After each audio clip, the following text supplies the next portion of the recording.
చికెన్‌ని మ్యారినేట్ చేసుకుందాం రండి.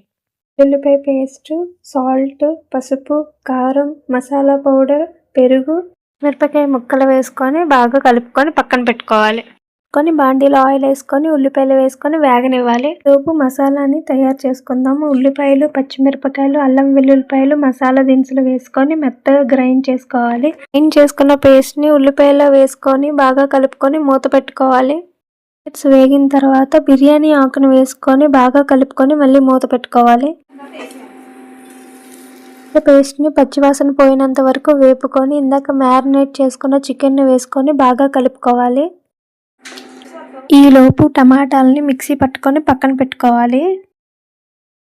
ఉడుకుతున్న చికెన్లోని పసుపు, ఉప్పు యాడ్ చేసుకొని బాగా కలుపుకొని మళ్ళీ మూత పెట్టుకోవాలి. 2 నిమిషాలు ఉడకనివ్వాలి.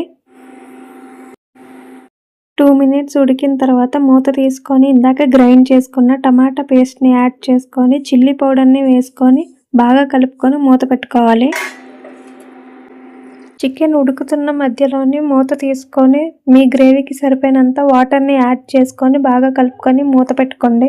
కర్రీ దించేసే టైంలోని పుదీనా, కొత్తిమీర కొంచెం యాడ్ చేసుకొని బాగా కలుపుకొని 2 నిమిషాలు ఉడకనిచ్చి స్టవ్ బంద్ చేసేస్తే మన tasty chicken gravy curry it's ready. డీటెయిల్గా ఫుల్ వీడియో కావాలి అంటే షార్ట్ కిందన లింక్ యాడ్ చేశాను చూడండి.